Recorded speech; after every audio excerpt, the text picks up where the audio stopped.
রূপপুর প্রকল্পে আত্মসাতের অর্থে লন্ডনে বাড়ি কিনেছেন টিউলিপ।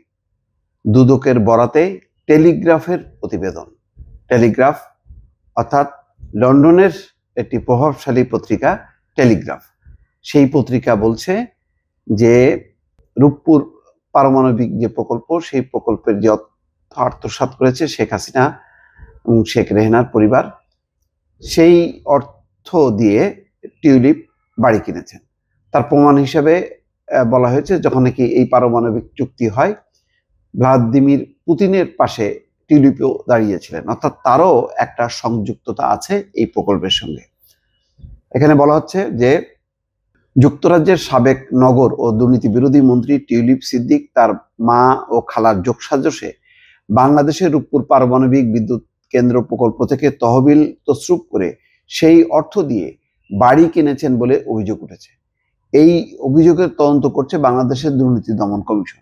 ব্রিটিশ সংবাদ মাধ্যম টেলিগ্রাফের প্রতিবেদনে বলা হয়েছে, টিউলিপ সিদ্দিক তার খালা বাংলাদেশের সাবেক প্রধানমন্ত্রী শেখ হাসিনা, মা শেখ রেহানা এবং পরিবারের অন্যান্য সদস্যদের বিরুদ্ধে অভিযোগ, তারা রুশ অর্থায়নে নির্মিত একটি পারমাণবিক বিদ্যুৎ কেন্দ্র থেকে প্রায় $5 বিলিয়ন আত্মসাৎ করেছেন।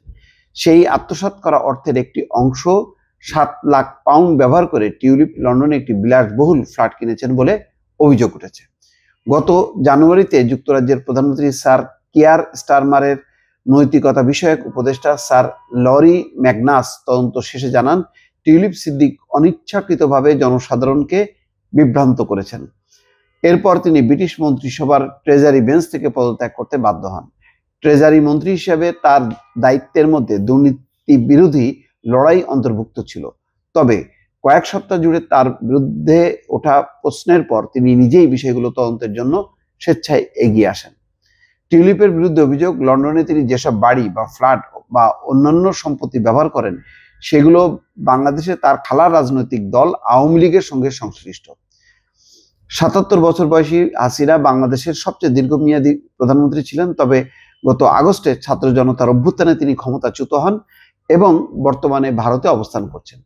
হাসিনার শাসনামলে বিরোধী দলের উপর হামলা, গ্রেপ্তার এবং গোপনে আটক রাখার অভিযোগ রয়েছে। এছাড়া তার সরকারের বিরুদ্ধে বিচার বহির্ভূত হত্যাকাণ্ডের অভিযোগও আছে।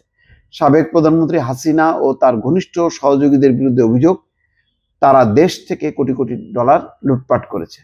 বাংলাদেশের দুর্নীতি দমন কমিশন টিউলিপ সিদ্দিক, শেখ হাসিনা ও তার পরিবারের অন্যান্য সদস্যদের বিরুদ্ধে রুশ অর্থায়নে নির্মিত রূপপুর পারমাণবিক বিদ্যুৎ কেন্দ্র থেকে $5 বিলিয়ন আত্মসাতের অভিযোগ তদন্ত করছে। তদন্তের সবশেষ আপডেট দুদক জানিয়েছে, অভিযোগের ভিত্তিতে তারা জানতে পেরেছে লন্ডনে £7 লাখ মূল্যের বিলাসবহুল একটি ফ্ল্যাট টিউলিপ সিদ্দিক পেয়েছেন। দুদকের অনুমান, এটি বাংলাদেশের $12.65 বিলিয়ন ব্যয়ে নির্মিত রূপপুর পারমাণবিক বিদ্যুৎ কেন্দ্র প্রকল্প থেকে আত্মসাৎ করা অর্থে কেনা হতে পারে। তদন্তকারীরা দাবি করেছেন, এই অবৈধ অর্থ মালয়েশিয়ার অফশোর ব্যাংক হিসাবের মাধ্যমে স্থানান্তরিত হয়ে লন্ডনে হাসিনার ঘনিষ্ঠজনদের জন্য উচ্চ মূল্যে সম্পত্তি কেনার কাজে ব্যবহৃত হয়েছে। বাংলাদেশের দুর্নীতি দমন কমিশনের এক ঊর্ধ্বতন কর্মকর্তা টেলিগ্রাফকে নাম প্রকাশ না করার শর্তে বলেছেন, গোপন অনুসন্ধানে এসব অভিযোগ সত্য বলে নিশ্চিত হওয়ার পর আমরা প্রকাশ্যে তদন্তের সিদ্ধান্ত নিয়েছি। ইতিমধ্যে আপনারা জানেন যে ব্রিটিশ গোয়েন্দারা 2 দফা বাংলাদেশ সফর করেছেন এবং দুদক সহ অন্যান্য সংস্থায় তারা গেছেন এবং প্রয়োজনীয় তথ্য তারা সংগ্রহ করে আবার লন্ডনে চলে গেছেন। এখানে বলা হচ্ছে, টিউলিপ সিদ্দিক দুর্নীতি এবং আর্থিক অনিয়মের অভিযোগে অভিযুক্ত হয়েছেন। আমাদের কাছে অভিযোগ এসছে যে তিনি বাংলাদেশে তার পরিবারের সঙ্গে যুক্ত অর্থ পাচার এবং অবৈধ লেনদেনের সঙ্গে জড়িত ছিলেন। সূত্রটি আরো বলছে, অফশোর ব্যাংক হিসাব ও সম্পত্তি কেনার ক্ষেত্রেও টিউলিপের নাম উঠে এসছে, যা অবৈধ অর্থের মাধ্যমে অর্থায়ন করা হয়েছে বলে সন্দেহ করা হচ্ছে। দুদক জানিয়েছে, শুধু টিউলিপ সিদ্দিক নন, তার পরিবারের অন্য সদস্যরাও লন্ডনে বিভিন্ন বাড়ি ও ফ্ল্যাট পেয়েছেন, যার মধ্যে £6,50,000 মূল্যের একটি ফ্ল্যাট এবং উত্তর লন্ডনে £15,80,000 মূল্যের একটি বাড়ি উল্লেখযোগ্য। আসলে ব্রিটিশরাও যদি তদন্ত শুরু করে এবং দুদক মিলে, তাহলে শেখ হাসিনার পরিবারের অন্যান্য সদস্যরা লন্ডনে কার কত বাড়ি, ওই যে 360টি বাড়ি যেটা সাইফুজ্জামান চৌধুরী জাভেদ, আমার ধারণা সবগুলো আস্তে আস্তে বেরোবে।